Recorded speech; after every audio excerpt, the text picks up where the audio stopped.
এই ভিডিওতে আমরা অষ্টম শ্রেণীর তৃতীয় পর্যায়ক্রমিক মূল্যায়নের পরিবেশ এবং বিজ্ঞানের 2 নম্বর স্কুলের প্রশ্ন উত্তরগুলো আলোচনা করব। প্রথমে আছে ফিজিক্যাল সায়েন্স। একে বলেছে সঠিক উত্তরটি নির্বাচন করো। আইতে বলেছে একটি বস্তুর বায়ুতে ওজন 35 গ্রাম আর জলের মধ্যে নিমজ্জিত অবস্থায় বস্তুটির ওজন 25 গ্রাম হলে বস্তুটির আয়তন কত হবে? 35 বিয়োগ 25 10, আর যেহেতু আয়তন তাই 10 ঘন সেমি। দুয়ে বলেছে লঘুতর আলোক মাধ্যমের সাপেক্ষে ঘনতর আলোক মাধ্যমের প্রতিসরাঙ্ক কোন বর্ণের আলোর ক্ষেত্রে কম হবে? লাল। তিনে দিয়েছে পরীক্ষাগারে অক্সিজেন তৈরিতে ব্যবহৃত অনুঘটক ম্যাঙ্গানিজ ডাইঅক্সাইড। 4 গ্রিনহাউস গ্যাস নয় নাইট্রোজেন। 5 পরমাণুর কেন্দ্রীয় কণাগুলিকে একত্রে ধরে রেখেছে কোন বল? নিউক্লিয় বল। দুয়ের দাগে আসি। দুয়ের আইতে বলেছে ঘর্ষণ বল সবসময় সংস্পর্শে থাকা দুইটি তলের সঙ্গে কিভাবে ক্রিয়া করে? সমান্তরাল ভাবে। দুয়ে দিয়েছে দুয়ের 2 সোডিয়াম আর সোডিয়াম আয়নের মধ্যে কোনটি বেশি সুস্থিত? Sodium ion. তিনে দিয়েছে সংকট কোণের মান আলোর তরঙ্গ দৈর্ঘ্যের উপরে নির্ভর করে। 4 কোন যৌগকে হাইড্রোলিক বলে? Calcium hydride CaH2। 5 কাঁচ তৈরিতে কার্বন ঘটিত কোন যৌগ ব্যবহৃত হয়? Sodium carbonate Na2CO3। 6 অ্যামোনিয়াযুক্ত কিউপ্রাস ক্লোরাইড দ্রবণ O2 মানে অক্সিজেন গ্যাসকে শোষণ করে কি বর্ণ ধারণ করে? নীল। 3 আইতে দিয়েছে প্লবতা কোন কোন বিষয়ের উপরে নির্ভর করে? প্লবতা কোন কোন বিষয়ের উপর নির্ভর করে? এক হচ্ছে অপসারিত তরলের আয়তন। অপসারিত তরলের আয়তন যত বেশি হবে প্লবতা তত বেশি হবে। 2 হচ্ছে তরলটির ঘনত্ব। ব্যবহৃত তরলটির ঘনত্ব যত বেশি হবে প্লবতা বল তত বেশি হবে। 3 অভিকর্ষজ ত্বরণ। সংশ্লিষ্ট স্থানে অভিকর্ষজ ত্বরণ G এর মান যত বেশি হবে প্লবতা তত বাড়বে। 2 বলেছে একটি পরমাণুর K কক্ষে 2, L কক্ষে 8 এবং M কক্ষে একটা ইলেকট্রন আছে। পরমাণুটির পারমাণবিক সংখ্যা কত? যতগুলো ইলেকট্রন থাকে ততগুলো হচ্ছে প্রোটন সংখ্যা আর প্রোটন সংখ্যাটাই হচ্ছে পারমাণবিক সংখ্যা। সেই জন্য এগুলো যোগ করে দেবে। 2 যোগ 8 যোগ 1, তাহলে 2 আর 8 10, 1 11। পারমাণবিক সংখ্যা হচ্ছে 11 আর মৌলটির ভর সংখ্যা মানে প্রোটন সংখ্যা প্লাস নিউট্রন সংখ্যা। তাহলে পারমাণবিক সংখ্যা মানে প্রোটন সংখ্যা, তাহলে ভর সংখ্যা থেকে প্রোটন সংখ্যা বিয়োগ করে দিলে নিউট্রন সংখ্যা পাবো। তাই 23 বিয়োগ 11 সমান 12। অথবাতে বলেছে কোনো মৌলের পরমাণু ক্রমাঙ্ক আর ভর সংখ্যা সমান হতে পারে কি? যুক্তি দাও। কোনো মৌলের পরমাণু ক্রমাঙ্ক সমান প্রোটন সংখ্যা এবং ভর সংখ্যা সমান প্রোটন সংখ্যা প্লাস নিউট্রন সংখ্যা। অর্থাৎ কোনো পরমাণু নিউক্লিয়াসে যদি নিউট্রন অনুপস্থিত থাকে তাহলে পরমাণু ক্রমাঙ্ক আর ভর সংখ্যা সমান হবে, কারণ প্রোটন সংখ্যা কখনো শূন্য হতে পারে না।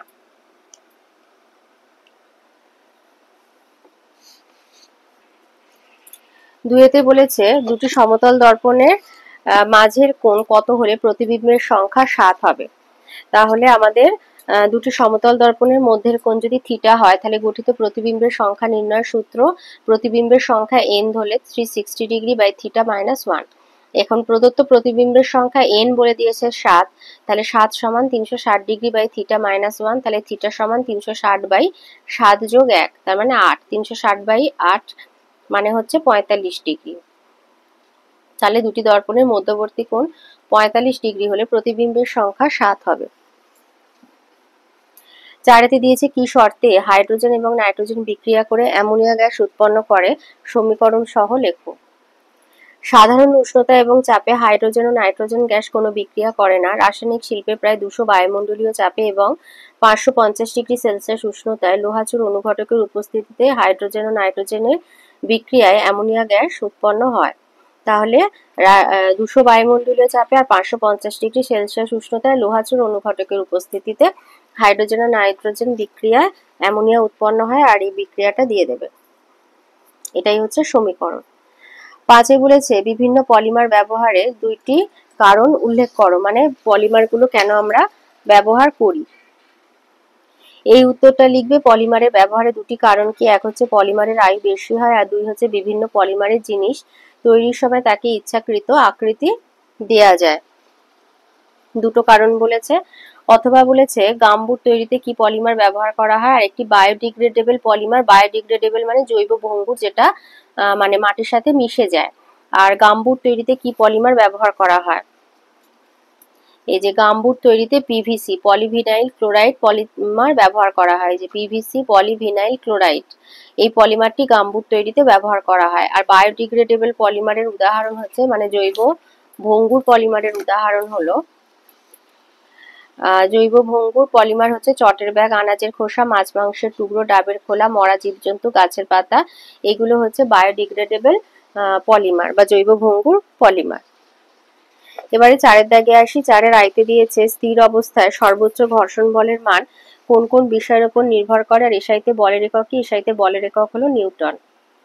স্থির অবস্থার ঘর্ষণ বলের সর্বোচ্চ মান তল দুটির প্রকৃতির উপরে নির্ভর করে। কোনো একটি বস্তু যখন একটা নির্দিষ্ট তলের উপরে স্থির থাকে তখন স্থির অবস্থার ঘর্ষণ বলের সর্বোচ্চ মান সবসময় একই থাকে।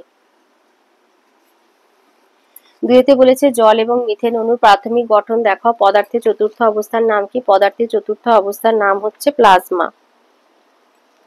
আর এখানে বলেছে জল আর মিথেন অণুর প্রাথমিক গঠন, এই হচ্ছে জল, এইটাই ছবিটা আঁকবে বা এইভাবে আঁকতে পারো, আর মিথেন হচ্ছে এইটা আঁকবে। 3-তে বলেছে পরীক্ষাগারে কার্বন ডাই অক্সাইড প্রস্তুতির প্রয়োজনীয় রাসায়নিক দ্রব্য এবং সমীকরণ উল্লেখ করো। এটা আছে 138 পাতায়।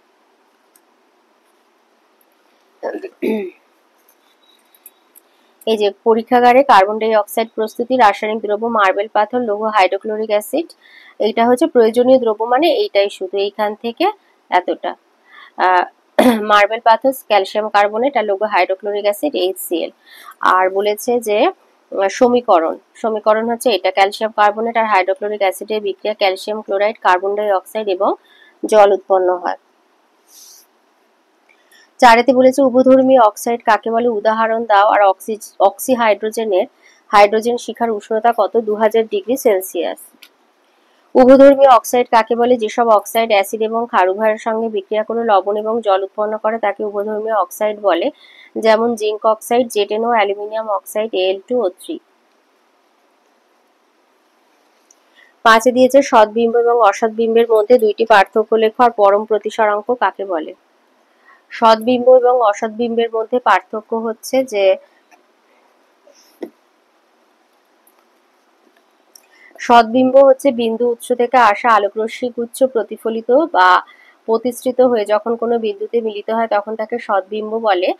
আর 2 হচ্ছে সাধারণত বস্তুর সাপেক্ষে উল্টো বা অবশিষ্ট হয়।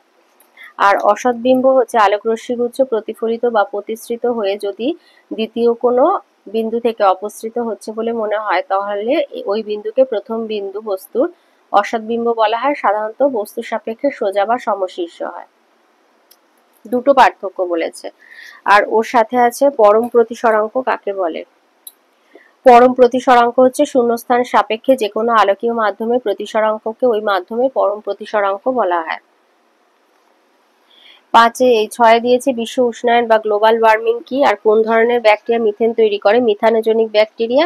আর সিএনজির পুরো নাম হচ্ছে কম্প্রেসড ন্যাচারাল গ্যাস। বিশ্ব উষ্ণায়ন বা গ্লোবাল ওয়ার্মিং কি? লিখবে সভ্যতার অগ্রগতির সঙ্গে সঙ্গে শিল্পায়নের প্রসার, বন সম্পদের ব্যাপক ধ্বংস সাধন, অপরিকল্পিত নগরায়ন, ব্যাপক হারে কয়লা, পেট্রোল, ডিজেল ইত্যাদি দহনের ফলে বায়ুতে CO2 এর পরিমাণ ক্রমশ বাড়ছে। এর ফলে পৃথিবীর উষ্ণতাও বাড়ছে, সঙ্গে সঙ্গে বাড়ছে ভূপৃষ্ঠের জলের বাষ্পীভবন এবং বায়ুমণ্ডলে জলীয় বাষ্পের পরিমাণও। মূলত এই দুইটি greenhouse gas, carbon die oxide আর জলীয় বাষ্প, ভূপৃষ্ঠ আর বায়ুমণ্ডলের উষ্ণতা দিন দিন বাড়িয়ে তুলছে। একেই বলছে বিশ্ব উষ্ণায়ন বা গ্লোবাল ওয়ার্মিং। আচ্ছা, এখানে সিএনজি আছে সংনমিত প্রাকৃতিক গ্যাস, বা এটাকে কম্প্রেসড ন্যাচারাল গ্যাসই বলবে। সিএনজির ফুল ফর্ম হচ্ছে কম্প্রেসড ন্যাচারাল গ্যাস। এবারে আসি লাইফ সায়েন্সে। 1-এর আইতে বলেছে যে কোষীয় অঙ্গাণু খাদ্য থেকে শক্তিকে মুক্ত করতে সাহায্য করে তা মাইটোকন্ড্রিয়া। 2 বলেছে নিচের কোন জোড়ের একটি রোগ ব্যাকটেরিয়া ঘটিত আর অপরটি ভাইরাস? Diphtheria, dengue. ডিপথেরিয়া হচ্ছে ব্যাকটেরিয়া ঘটিত, ডেঙ্গি হলো ভাইরাস ঘটিত। 3-এ ইনসুলিন খরিত হয় যে গ্রন্থি থেকে সেটি অগ্নাশয়। 4 কোন প্রাণীকে ভারতের জাতীয় জলজ প্রাণী বলা হয়? গঙ্গার শুশুক। 5 ত্রিফলাতে যেটি থাকে না সেটি হলো নিম। 2-এ শূন্যস্থান পূরণ। আর সাগুয়ারা গাছের ফল তরমুজের মতো দেখতে। 2 বিজ্ঞানী এরেনবার্গ ব্যাকটেরিয়া শব্দটি প্রথম ব্যবহার করেন। সত্য বা মিথ্যা? 3-এ শালগাছের বীজ থেকে প্রাপ্ত রজন স্পিরিট আর বার্নিশ তৈরিতে কাজে লাগে। 4-এ দিয়েছে একটি বাক্যে উত্তর। রক্তে থাকা একটি কোষের নাম যা নিজের আকৃতি পরিবর্তন করতে পারে? লোহিত রক্তকণিকা। 5-এ দিয়েছে মস্তিষ্কে রক্ত সঞ্চালন স্বাভাবিক রাখে কোন উপক্ষার? এটা নয়নতারার মূলে পাওয়া যায় রৌবেসিন উপক্ষার। এই যে নয়নতারা গাছের মূলে থাকে রৌবেসিন নামে একটি উপক্ষার। মস্তিষ্কের রক্ত সঞ্চালনে কোন রকম বাধা সৃষ্টি হলে উপক্ষারটা দূর করতে সাহায্য করে। স্তম্ভ মেলানো আছে 6-তে। র্যাটেল সাপ হলো মরুভূমির সবচেয়ে বিষাক্ত সাপ। 7-এ আছে কেল্প। সামুদ্রিক শ্যাওলা। 8 বলেছে রাইবোজোম, প্রোটিন ফ্যাক্টরি। 9 নাইট্রোজেন সংবন্ধনকারী স্বাধীনজীবী জীবাণু অ্যাজোটোব্যাক্টার। 3 আইতে বলেছে বায়োলুমিনিসেন্সে সাহায্যকারী রঞ্জক পদার্থ আর উৎসেচকের নাম লেখো।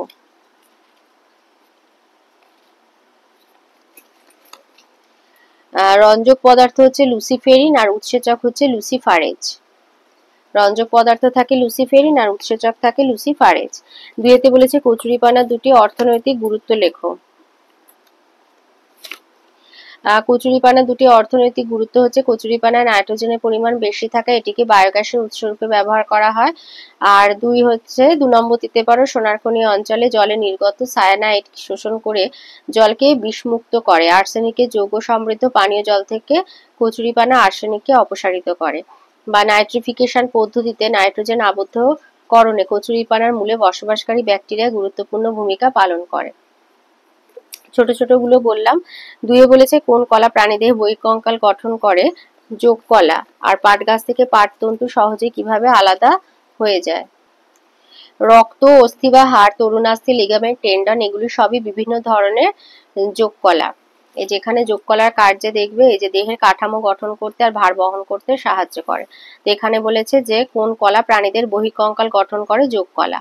আর পাট গাছ থেকে পাট তন্তু কি সহজে কিভাবে আলাদা করা যায়? এটা আছে বইয়ের 194 পাতায়।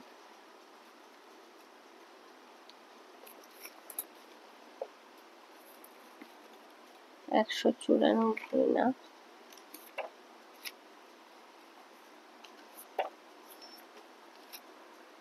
192 পেজে আছে। এই যে পাট গাছকে কয়েকদিন পুকুর বা ডোবার অপরিষ্কার জলে চুবিয়ে রাখলে জলের ব্যাকটেরিয়া পাটের কাণ্ডে থাকা পেকটিন নষ্ট করে দেয়, ফলে পাটের তন্তুগুলো পাটকাঠি থেকে সহজেই আলাদা করা সম্ভব হয়। 4 আসি। 4 আইতে দিয়েছে মরুভূমির পরিবেশে মানিয়ে নেওয়ার জন্য উটের দেহে কি কি বিশেষত্ব লক্ষ্য করা যায়? 1 হচ্ছে উটের পা গুলো খুব লম্বা হয়, এর ফলে গরম বালির উত্তাপ থেকে এরা এদের দেহকে অনেকটা ওপরে রাখতে পারে। 2 পায়ের নিচটা অনেক চওড়া আর পুরু হয়, এ কারণে এদের পা বালির মধ্যে সহজে ঢুকে যায় না, বালির ওপর দিয়ে দ্রুত দৌড়াতে পারে। 3 উটের হাঁটুর কাছে আর পেটের নিচে মোটা চামড়ার আস্তরণ আছে যা বালিতে বসতে সাহায্য করে। 4 হচ্ছে উটের নাকের ফুটো ওপরের দিকে থাকে এবং ফুটোগুলি প্রয়োজনে বন্ধ করতে আর খুলতে পারে, ফলে বালি ঝড়ের সময় নাকের ফুটোতে বালি ঢুকতে পারে না। 5 চোখের পাতা স্বচ্ছ এবং চোখের ওপরে ছোট, মোটা ও বড় বড় লোমযুক্ত ভুরু থাকে, যার দ্বারা তীব্র সূর্যের আলো ও মূলঝড়ের সময় বালির হাত থেকে চোখগুলো রক্ষা পায়। 6 উটের ঠোঁটের এবং জিভের পেশি খুব শক্ত আর পুরু, ফলে এরা সহজে কাঁটাযুক্ত ঝোপঝাড় খেতে পারে। 7 উটের পিঠের খুঁজে চর্বি সঞ্চিত থাকে, এই চর্বি থেকে উট শক্তি সঞ্চয় করে। 8 হচ্ছে এদের দেহ থেকে ঘর্মগ্রন্থির সংখ্যা কম থাকে, পরিবেশের তাপমাত্রা 41 ডিগ্রি সেলসিয়াস হলে তবে উটের ঘর্মক্ষরণ শুরু হয়। আর 9 উট একসঙ্গে প্রায় 25 গ্যালনের মতো জল পান করতে পারে আর ঘন মূত্র ত্যাগ করে, ফলে দীর্ঘ সময়ের জন্য শরীরে জল সঞ্চয় করে রাখতে পারে। তো এখানে বিশেষত্ব দিয়েছে, এখানে 6-7টা দিয়ে দেবে। 2 দিয়েছে কোন হরমোনের অধিক ক্ষরণে মুনফেস রোগ হয় আর বয়ঃসন্ধিতে আচরণে কি কি সমস্যা দেখা যায়? অ্যাড্রিনালিন গ্রন্থি থেকে কর্টিসল নামে অন্য একটা হরমোন ক্ষরিত হয়, এই হরমোনের অধিক ক্ষরণে মুখমণ্ডল গোলাকার ও ফুলে যায়, এই জন্য এই ধরনের মুখকে বলে মুনফেস। তাহলে অ্যাড্রিনাল গ্রন্থি থেকে নিঃসৃত কর্টিসল হরমোনের অধিক ক্ষরণে, তাহলে কোন হরমোনের অধিক ক্ষরণে? লিখবে অ্যাড্রিনাল গ্রন্থি থেকে নিঃসৃত কর্টিসল হরমোনের অধিক ক্ষরণে মুনফেস রোগ হয়। আর বয়ঃসন্ধিতে আচরণে কি কি সমস্যা দেখা যায়? লিখবে যে একটুতেই রেগে যাওয়া, 2 অকারণে কেঁদে ফেলা, 3 মারামারি করা, 4 পড়ায় মন না বসা, 5 মুখে মুখে তর্ক করা, 6 অকারণে মিথ্যে কথা বলা, 7 বন্ধুদের সন্দেহ এবং হিংসা করা। 3 বলেছে শকুনদের হারিয়ে যাওয়া 2টি কারণ লেখো। লবঙ্গ উদ্ভিদের কোন অংশ? শকুনদের হারিয়ে যাওয়া 2টি কারণ আছে বইয়ের 267 পৃষ্ঠায়। এই যে হারিয়ে যাওয়ার কথা, লিখবে যে পোষা গরু মোষের বিভিন্ন অসুখে, বিশেষত হাড়ের অসুখে দেয়া হয় এক বিশেষ ওষুধ ডাইক্লোফেনাক। ব্যথা কমানোর জন্য তাদের মৃতদেহে এই ওষুধ থেকে যেত। এই ডাইক্লোফেনাক শকুনের কিডনি বা বৃক্ককে নষ্ট করে দেয়। তার ফলে এক হচ্ছে হারিয়ে যাচ্ছে, আর একটা হচ্ছে যে এখন বর্তমানে গ্রামগঞ্জে মরা গবাদি পশুদের ভাগাড়ে না ফেলে পুঁতে দেওয়া হয়, ফলে শকুনের খাদ্য সংগ্রহ করার সংস্থানও কমে গেছে। পর্যাপ্ত খাদ্যের অভাবে শকুনের ছানারা প্রায় মারা পড়ছে। এটা হলো 2, এই 2টো কারণ। আর বলেছে লবঙ্গ উদ্ভিদের কোন অংশ, এটা আছে বইয়ে 277 পাতায়। লবঙ্গ হচ্ছে মুকুল, মানে অপ্রস্ফুটিত পুষ্পমুকুল হচ্ছে লবঙ্গ। আচ্ছা, 4 বলেছে তাবাসির কি, এর ব্যবহার লেখো। আর একটা এককোষী শৈবালের নাম কেল, কয়কার লয় পয়। আচ্ছা, তাবাসির কি, এটা আছে বইয়ের 273 পাতায়। লিখবে যে ব্যাম্বুসা অরিডিনাসিয়া নামক বাঁশের পর্ব মধ্যে সিলিকন ডাইঅক্সাইড আর সিলিসিলিক অ্যাসিড সমৃদ্ধ তাবাসির নামে একটি গুরুত্বপূর্ণ ওষুধ প্রস্তুত হয়।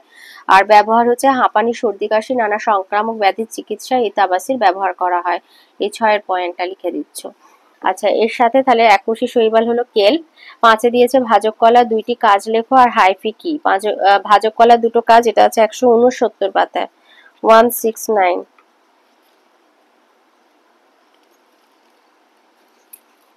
এই হচ্ছে ভাজক কলা। ভাজক কলার কাজ হচ্ছে ভাজক কলার কোষগুলো সবসময় বিভাজিত হয়ে পুরো উদ্ভিদ দেহের বৃদ্ধি ঘটায়। আর 2 ভাজক কলা থেকে স্থায়ী কলার উৎপত্তি ঘটে, এই দুটো কাজ। আর ওর সাথে যেটা আছে হাইপি, সেটা আছে 188 পাতায়। ছত্রাকে থাকে হাইপি। লিখবে ছত্রাকদের দেহ এককোষী গোলাকার বা সরু সুতোর মতো অংশ দিয়ে তৈরি। এই সুতোর মতো অংশের নাম হচ্ছে হাইফি।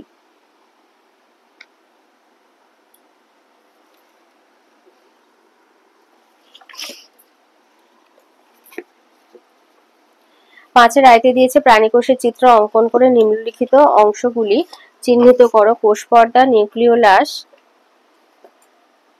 প্রাণী কোষ আঁকতে হবে।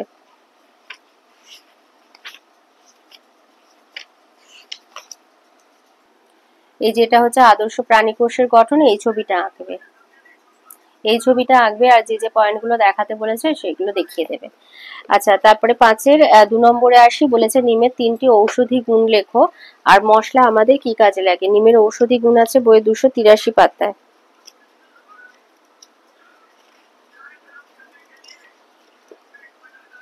এই যে নিমের ঔষধি গুণ, নিমের কটি ঔষধি গুণ, 3টি বলেছে, 3টি। তো প্রথম থেকে 3টে লিখে দেবে। এক হচ্ছে বহুমূত্র রোগের ক্ষেত্রে নিম পাতার রস উপকারী। 2 ভাইরাস জনিত মহামারী আর বাতে নিম বীজ কাজে লাগে। 3 কানের ব্যথায়, দাঁত আর দাঁতের মাড়ির ব্যথায় নিম তেল ব্যবহার করা হয়। এছাড়া নিম গাছের মূল বা কাণ্ডের ছাল বা বাকল বা পাতা থেকে তেতো স্বাদের যে ওষুধ তৈরি হয় সেটি বারে বারে ফিরে আসার জ্বর, ম্যালেরিয়া সারাতে কাজে লাগে। নানা রকম চর্মরোগ সারাতে ব্যবহার করা হয়।